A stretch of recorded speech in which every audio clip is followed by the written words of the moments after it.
जय हिंद साथियों, नमस्कार दोस्तों। स्वागत है आपके अपने YouTube channel education first information 2.0 में। साथियों, ये वीडियो आपके लिए महत्वपूर्ण होने वाली है क्योंकि साथियों इस वीडियो में हम आपके लिए कराने वाले हैं एमए पॉलिटिकल साइंस का छठा पेपर। एमए पॉलिटिकल साइंस का छठा पेपर जिसमें साथियों हमने 3 वीडियो अपलोड कर दिए हैं। यदि आपने अब तक वो नहीं देखे हैं तो आप साथियों हमारे यूट्यूब के प्ले लिस्ट में जाइए, वहाँ आपको देखने को मिल जाएंगी। कौटिल्य साथियों इस वीडियो में कराने वाले हैं। इससे पहले हमने मनु के सप्तांग सिद्धांत और मनु का एक इम्पोर्टेंट क्वेश्चन किया था, और साथियों उससे पहले हमने एक और यूनिट की थी। कौन सी? वैदिक परंपराएं। वैदिक परंपराएं वो हमारी पहली वीडियो है, और साथियों सेकंड थर्ड वीडियो जो हमने अपलोड किए वो है हमारी कौटिल्य से, उससे मनु से रिलेटेड। यदि साथियों आपने अभी तक वो नहीं देखी है तो आप हमारे यूट्यूब प्ले लिस्ट में जाइए, वहाँ आपको देखने को मिल जाएगी। तो चलिए साथियों बिना रुके वीडियो की स्टार्टिंग करते हैं। प्राचीन भारतीय राजनीतिक चिंतन, MA first year political science course 6, Chaudhary Charan Singh university Meerut. Latest syllabus ancient Indian political thought. साथियों इसका पेपर कोड है G273। कितना? G273।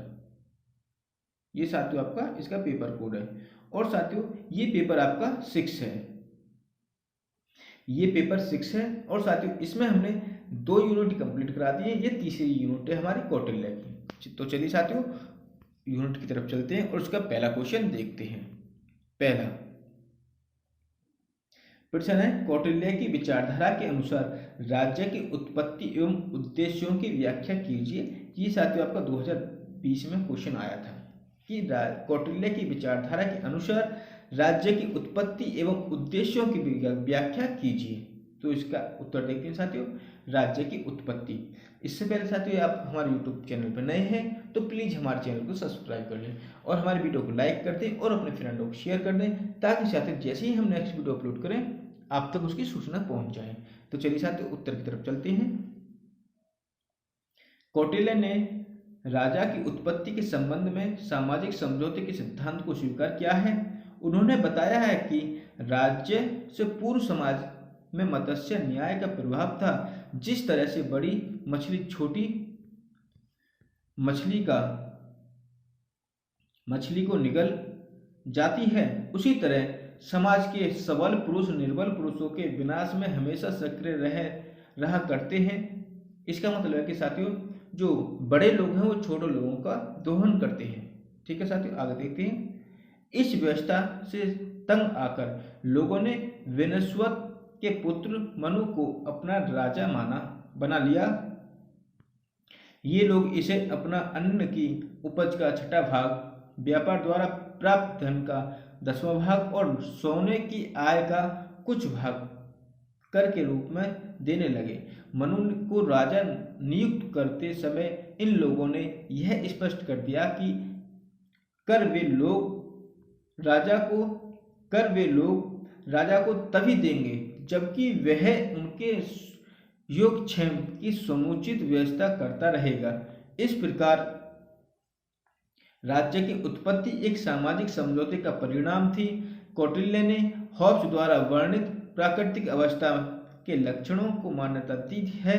प्राकृतिक अवस्था से तंग होकर उसने राज्य का निर्माण किया तथा राज्य को स्पष्ट रूप बता दिया है कि यदि वह प्रजा के योगक्षेम की व्यवस्था के अपने कर्तव्यों से विमुख हो जाएगा तो उस लोग धन और जन की सहायता देना बंद कर देंगे और वह इस प्रकार उनका राजा नहीं रहेगा।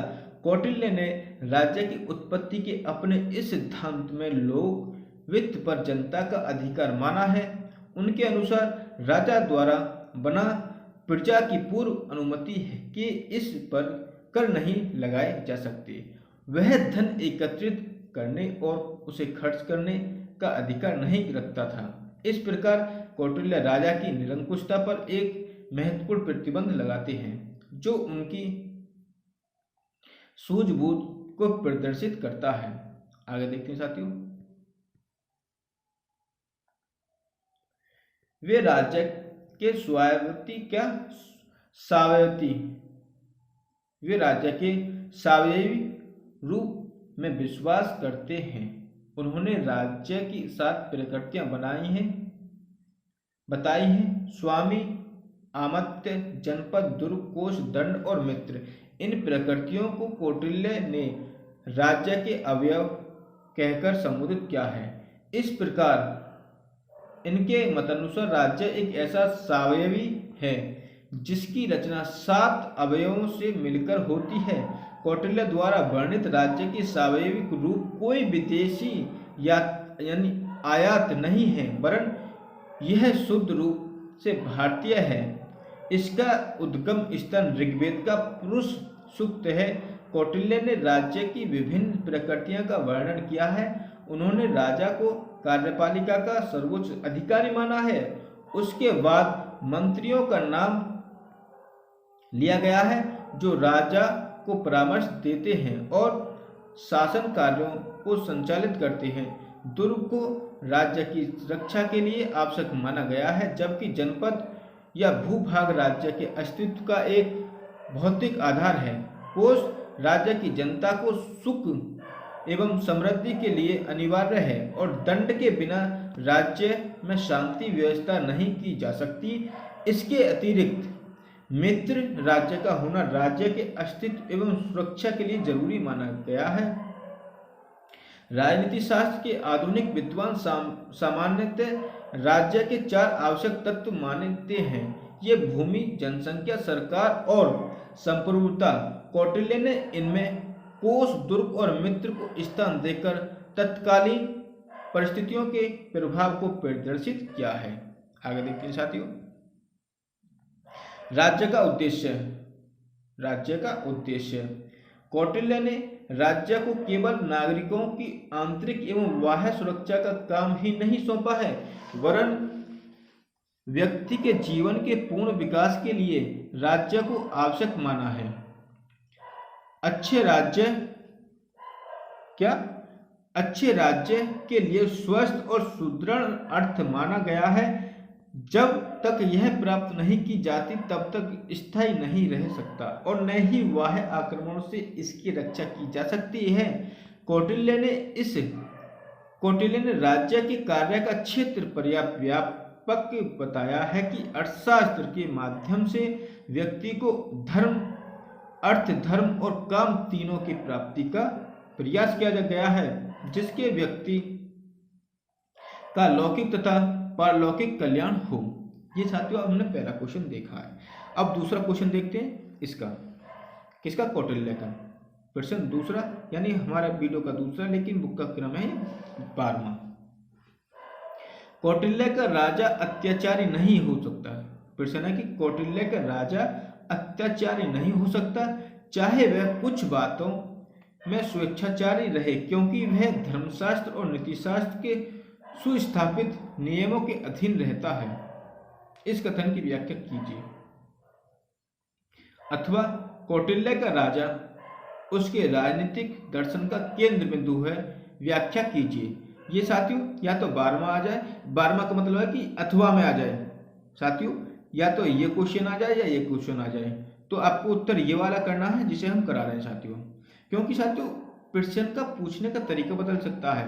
कभी कभी साथियों घुमा फिराकर प्रश्न पूछ लेता है, तो साथियों उसमें हमें कोई दिक्कत नहीं लेनी, हमें कुछ हड़बड़ाना नहीं है एग्जाम टाइम में, क्योंकि साथियों पेपर को अपने पेपर के तरीके से दिया करें आप, क्योंकि साथियों प्रश्न को घुमा फिराकर उनका देने का काम है, वो घुमा फिरा कर देते हैं, हमें अपनी समझ से उसका उत्तर देना है। ठीक है साथियों, चलते हैं इसके उत्तर की तरफ। राजा, कौटिल्य के अनुसार राजा राज्य का अध्यक्ष है। कौटिल्य के अनुसार राजा राज्य का अध्यक्ष है। राज्य के लिए अध्यक्ष अथवा राजा का होना आवश्यक है, क्योंकि राज्य के बिना पृथ्वी पर मत्स्य न्याय था और राजा के उद्भव के बाद ही पृथ्वी की रक्षा संभव हो सकी। राज्य के 7 अंगों में कौटिल्य राजा को ही राज्य का सर्वोच्च एवं प्रधान अंग मानते हैं। वे राजतंत्रीय शासन व्यवस्था को सर्वोच्च स्थान प्रदान करते हैं। कौटिल्य ने राजा की उत्कृष्ट महत्ता के कारण राज्य रूपी शरीर में राजा को सर्वोच्च स्थान प्रदान किया है। वस्तुतः कौटिल्य का राजा उनके राजनीति दर्शन को केंद्र बिंदु है। शासन की सफलता राजा की योग्यता व कुशलता पर आधारित होती है। कौटिल्य के शब्दों में यदि राजा संपन्न हो तो उसका समृद्धि से प्रजा भी संपन्न होती है। ठीक है साथियों, आगे देखते हैं। राजा का जैसा शील होता है वैसा ही शील प्रजा का भी होता है। यदि राजा उद्यमी और उत्थानशील होता है तो प्रजा में भी ये गुण आ जाते हैं। यदि राजा प्रमादी हो तो प्रजा भी वैसी ही हो जाती है। अतः राज्य में कूट स्थानीय केंद्रभूत राजा ही है। कौटिल्य ने राजा को धर्म प्रवर्तक माना है, क्योंकि कौटिल्य के विचारों में राजनीति तथा धर्म में गहरा संबंध है। इसलिए धर्म का पालन करते हुए न्याय के आधार पर, आगे देखते हैं साथियों, प्रजा की रक्षा करने का महत्व कौटिल्य की दृष्टि से राजा के लिए इतना अधिक है कि वे उसे राजा के लिए स्वर्ग प्राप्ति का एक साधन मानते हैं। संक्षेप में राजा मुख्य कार्यपालिका है तथा वह सेना का भी अध्यक्ष है। वह शासन तंत्र की धुरी है। वीपी सिन्हा के अनुसार यह स्पष्ट है कि कौटिल्य की प्रणाली में राजा शासन तंत्र की धुरी है और वह शासन के संचालन में सक्रिय रूप से भाग लेने तथा शासन को गति प्रदान करने का कार्य करता है। अगला पॉइंट साथियों, राजा की योग्यता और शिक्षा दीक्षा। कौटिल्य ने राजा की योग्यता तथा उसकी शिक्षा दीक्षा पर गंभीरता से विचार किया है। वह राजा को राजश्री मानता है, जो प्लेटो के दार्शनिक शासक के समान है।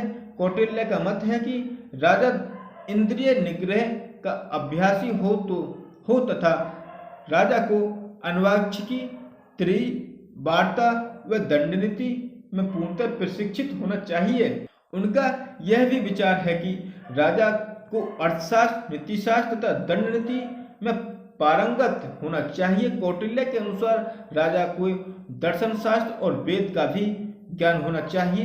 वस्तुतः कौटिल्य ने राजा के रूप में एक आदर्श व्यक्ति की कल्पना की है। उनके अनुसार राजा को आत्मसंयम का अभ्यास करना चाहिए तथा उसे काम, क्रोध, लोभ, मोह तथा मद पर पूर्ण नियंत्रण रखना चाहिए। कौटिल्य विभिन्न गुणों से संपन्न व्यक्ति को राजा बनाना चाहते हैं, जो उच्च कुल का हो तथा धार्मिक वृत्ति वाला हो। कौटिल्य के शब्दों में वह राजा उच्च कुल का हो, उसमें देवी बुद्धि और शक्ति हो, वह वृद्धजनों की बात सुनने वाला हो, धार्मिक हो, सत्य भाषण करने वाला हो, परस्पर विरोधी बातें न करे, कृतज्ञ हो, उसका लक्ष्य बहुत उच्च हो, उसमें अधिक उत्साह हो, समस्त राजाओं को अपने बस में करने में वह समर्थ हो, उसकी बुद्धि दृढ़ हो, उसकी परिषद छोटी न हो और वह आत्मनियंत्रण का पालन करने वाला हो। उनका यह भी मत है कि राजा की बुद्धि बहुत तीक्ष्ण होनी चाहिए। आगे देखते हैं साथियों, और वह बलवान भी होना चाहिए। इसके साथ ही वह विनयशील और न्यायप्रिय भी हो। प्लेटो की भांति कौटिल्य ने राजा की शिक्षा दीक्षा पर बहुत बल दिया है। कौटिल्य का विचार है कि राजा के कुछ गुण तो स्वाभाविक होते हैं और अन्य कुछ गुणों को उत्तम शिक्षा द्वारा अर्जित किया जा सकता है। उन्हीं के शब्दों में भली भांति शिक्षा प्राप्त राजा समस्त प्रजाजनों के हितों में लगा हुआ तथा प्रजा के रक्षण में तत्पर रहता हुआ चिरकाल तथा निष्कंटक पृथ्वी का उपभोग करता है। इसके विपरीत जिस प्रकार घुन लगी हुई लकड़ी शीघ्र नष्ट हो जाती है, उसी प्रकार जिस राजकुल के राजकुमार शिक्षित नहीं होते वह राजकुल बिना किसी युद्ध के ही नष्ट हो जाता है। कौटिल्य के कथन से स्पष्ट होता है कि वे शासक की शिक्षा दीक्षा में बहुत महत्व देते हैं और शिक्षित शासक को वे सफल शासन क्या सफल शासक मानते हैं। इस प्रकार स्पष्ट होता है कि कौटिल्य के अनुसार राजा विवेक संयमी, परिश्रमी, चरित्रवान, उदार तथा शिक्षित होना चाहिए। अगला पॉइंट, राजा की दिनचर्या। कौटिल्य ने राजा की दिनचर्या पर विशेष बल दिया है, क्योंकि राजा के आचरण का प्रभाव कर्मचारियों पर पड़ता है। राजा के कार्य एवं शक्तियां। कौटिल्य ने राजा के कार्यों एवं शक्तियों का भी व्यापक विवेचन किया है। इन्हीं के द्वारा राजा राज्य के उद्देश्य को प्राप्त कर सकता है। राज्य का सर्वोच्च उद्देश्य व्यक्ति का कल्याण अथवा हित है। जनता के हित के लिए राजा समाज में शांति व्यवस्था स्थापित करता है तथा राज्य की सुरक्षा करता है। किसकी? तथा राज्य की सुरक्षा करता है। राजा के कर्तव्य। राजा के अनेक कर्तव्यों में से कुछ प्रमुख कर्तव्य निम्नलिखित हैं। पहला, प्रजा का हित। कौटिल्य के अनुसार राज्य एक ऐसी संस्था है जिसका निर्माण मानव जाति के हित व कल्याण के लिए किया गया है। अतः राजा का सर्वप्रथम कर्तव्य प्रजा के सुख व कल्याण हेतु कार्य करना है। राजा का पुनीत कर्तव्य प्रजा को प्रसन्न रखना है। राजा का प्रजा से पृथक अपना कोई सुख या हित नहीं होता है। प्रजा के सुख में ही राजा का सुख है। कौटिल्य के अनुसार प्रजा के सुख में राजा का सुख तथा प्रजा के हित में राजा का हित। राजा का हित अपने आप को अच्छे लगने वाले कार्यों को, आगे देखते हैं साथियों, करने में नहीं, वरन वह प्रजा को अच्छे लगने वाले कार्यों को करने में है। कौटिल्य का यह मत है कि जिस प्रकार पिता अपने पुत्र के हित की दृष्टि से कार्य करता है और उसका ध्यान रखता है, उसी प्रकार राजा को भी अपने प्रजा का हित करना चाहिए। उनके अनुसार राजा को प्रजा के में पिता और पुत्र का संबंध होना चाहिए। वर्णाश्रम धर्म की रक्षा। राजा एक प्रमुख कर्तव्य वर्णाश्रम धर्म को बनाए रखना और सभी प्राणियों को अपने धर्म से विचलित न होने देना। कौटिल्य के अनुसार जिस प्रकार राजा की प्रजा आर्य मर्यादा के आधार पर व्यवस्थित रहती है, जो वर्ण और आश्रम के नियमों का पालन करती है और जो त्रयी यानी तीन वेद द्वारा निहित विधान से रक्षित रहती है, वह प्रजा सदैव प्रसन्न रहती है और उसका कभी नाश नहीं होता। इस प्रकार स्पष्ट होता है कि राजा का यह कर्तव्य है कि वह सामाजिक व्यवस्था को बनाए रखे। कौटिल्य के अनुसार कौटिल्य के अनुसार राजा समाज का निर्माता व संरक्षक दोनों ही है। दंड की व्यवस्था करना। अगला पॉइंट साथियों, तीसरा पॉइंट, दंड की व्यवस्था करना। राजा का एक महत्वपूर्ण कर्तव्य दंड की व्यवस्था करना है। दंड के महत्व के विषय में कौटिल्य का मत है, दंड अपर्याप्त वस्तु को प्राप्त कराता है, उसकी सुरक्षा करता है, रक्षित वस्तु को बढ़ाता है और बढ़ी हुई वस्तु का उपयोग कराता है। उसका विचार है कि दंड समुचित होना चाहिए, यह न कम हो तो न अधिक हो। केवल समुचित दंड ही प्रजा को धर्म, अर्थ तथा काम से परिपूर्ण करता है। दंड देने के संबंध में उनका विचार है कि यदि काम, क्रोध या अज्ञानतावश दंड दिया जाए तो जनसाधारण की कौन कहे, वानप्रस्थ और सन्यासी तक क्षुब्ध हो जाते हैं। यदि दंड का उचित प्रयोग नहीं होता यदि दंड का उचित प्रयोग नहीं होता है तो बलवान मनुष्य निर्बलों को वैसे ही खा जाते हैं जैसे बड़ी मछली छोटी मछली को खा जाती है। आगे देखते हैं साथियों, शांति और सुव्यवस्था की स्थापना। राजा का एक महत्वपूर्ण कर्तव्य है समाज में शांति और सुव्यवस्था की स्थापना करना है।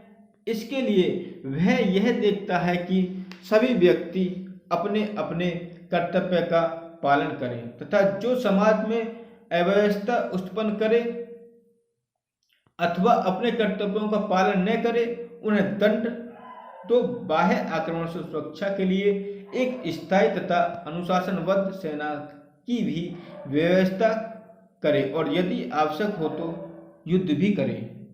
अगला पॉइंट साथियों, नियुक्ति संबंध कार्य। राजा अमात्य, सेनापति तथा प्रमुख कर्मचारियों की नियुक्ति करता है तथा इन सभी के कार्यों का निरीक्षण करता है और उन पर नियंत्रण रखता है। छठा, राजकोष की व्यवस्था करना। राजा के संचालन के लिए कौटिल्य ने कोष की आवश्यकता एवं उपयोगिता को सर्वोपरि माना है। अतः राजा का कर्तव्य है कि वह शासन के सफल संचालन के लिए उचित कोष की व्यवस्था करे। राजा को आय व्यय का पूरा लेखा जोखा रखना चाहिए। उसे यह कार्य समाहर्ता के द्वारा करना चाहिए। सातवां पॉइंट, न्याय की व्यवस्था करना। न्याय की व्यवस्था करना। राजा का कर्तव्य है कि वह समुचित न्याय की व्यवस्था करे जिससे सभी प्रजाजनों का राजा तथा शासन व्यवस्था में विश्वास बना रहे और सभी अपने अपने धर्म का पालन करें। आठवां, परराष्ट्र नीति संबंधित दायित्व। कौटिल्य ने राजा के परराष्ट्र नीति संबंधित उत्तरदायित्वों का उल्लेख किया है। राजा का एक कर्तव्य यह भी है कि वह परराष्ट्र संबंधित नीति निर्धारित करे और दूसरे राज्यों से अच्छे संबंध स्थापित करे। चौथे पॉइंट पर जाने से पहले साथियों, यदि आप हमारे चैनल पर नए हैं तो साथियों प्लीज हमारे चैनल को सब्सक्राइब करें और हमारे वीडियो को लाइक करके अपने फ्रेंडों को शेयर कर दें ताकि साथियों जैसे ही हम नेक्स्ट वीडियो अपलोड करें उसकी नोटिफिकेशन आपके पास सबसे पहले पहुंच जाए। तो चलिए साथियों चौथे पॉइंट की तरफ चलते हैं। शासनाधिकार का न्याय। कौटिल्य के अनुसार वास्तविक रूप में राजा राज्य का स्वामी न होकर राज्य का प्रेन्यासी ट्रस्टी है तथा राजपद का निर्वाह अधिकार नहीं वरन कर्तव्य है। एनसी बंदोपाध्याय के अनुसार हिंदू राजनीति की दृष्टि से राज्य एक ऐसी पुनीत धाती है जो राजा को इसलिए सौंपी जाती है कि वह प्रजा के सुख कल्याण के लिए सतत प्रयत्नशील बना रहे। यह राज्य तुम्हें कृषि कल्याण, संपन्नता तथा प्रजा के पोषण के लिए दिया जाता है। कौटिल्य के राजा की वास्तविक स्थिति क्या है उसको देखते हैं। कौटिल्य ने राजा को असीमित अधिकार प्रदान किए हैं परंतु राजा उच्छल अथवा निरंकुश नहीं हो सकता। कौटिल्य के अनुसार राजा के अधिकारों का आधार उसके कर्तव्य पालन में है तथा वह एक वेतनभोगी सेवक है। वास्तविक रूप में राजा राज्य का स्वामी न होकर राज्य का प्रेन्यासी है। कौटिल्य ने राजा की सत्ता की कुछ सीमाएं आरोपित की हैं तथा उस पर कुछ ऐसे प्रतिबंध लगाए हैं जिनके कारण वह न तो स्वेच्छाचारी हो सकता और न निरंकुश ही। आगे देखते हैं। उसकी सत्ता पर निम्नलिखित प्रतिबंध हैं। पहला, शास्त्र विधियां तथा राजनीतिक संविधान। राजा के अधिकारों पर शास्त्र की विधियों और राजनीतिक संविधान का प्रतिबंध था अर्थात राजा को शासन संचालन में शास्त्र विधियों और राजनीतिक संविधान के अनुसार आचरण करना होता था। वह स्वेच्छापूर्वक तथा मनमाने ढंग से शासन कार्य संचालित नहीं कर सकता था। वस्तुतः राज्य के आधारभूत कानून तथा संस्थाएं उसके ऊपर थी। इसके अतिरिक्त समाज की अन्य महत्वपूर्ण संस्थाओं के कार्यों में भी वह हस्तक्षेप नहीं कर सकता था। राजा का व्यक्तित्व। दूसरा पॉइंट साथियों, राजा का व्यक्तित्व। राजा का स्वयं का व्यक्तित्व और उसकी अपनी शिक्षा दीक्षा भी उसकी निरंकुशता पर परोक्ष रूप से प्रतिबंध है। कौटिल्य ने राजा को अनेक गुणों से संपन्न बताया है। इस प्रकार सर्वगुण संपन्न राजा अपने स्वभाव से ही निरंकुश नहीं हो सकता है। तीसरा, धार्मिक नियम और रीति रिवाज। राजा की निरंकुशता पर धार्मिक नियमों और रीति रिवाजों का प्रतिबंध था, अतः वह निरंकुश नहीं हो सकता था। डॉक्टर कृष्णा राव के अनुसार कौटिल्य का राजा अत्याचारी नहीं हो सकता, चाहे वह कुछ बातों को स्वेच्छाचारी रहे, क्योंकि वह धर्मशास्त्र और नीतिशास्त्र से सुस्थापित नियमों के अधीन रहता है।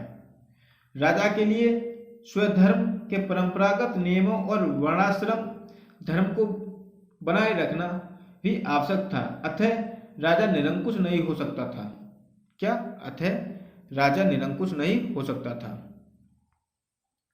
अगला पॉइंट, अनुबंध पर आधारित। कौटिल्य के अनुसार राज्य का निर्माण एक समझौते के द्वारा हुआ है तथा राजा का महत्वपूर्ण प्रथम कर्तव्य प्रजा का ही है, प्रजा का हित है, अतः राजा निरंकुश नहीं हो सकता। राजा स्वयं भी एक वेतनभोगी सेवक है तथा राजा को नैतिक नियमों के अंतर्गत कार्य करना होता है। पांचवा पॉइंट, मंत्रिपरिषद का प्रतिबंध।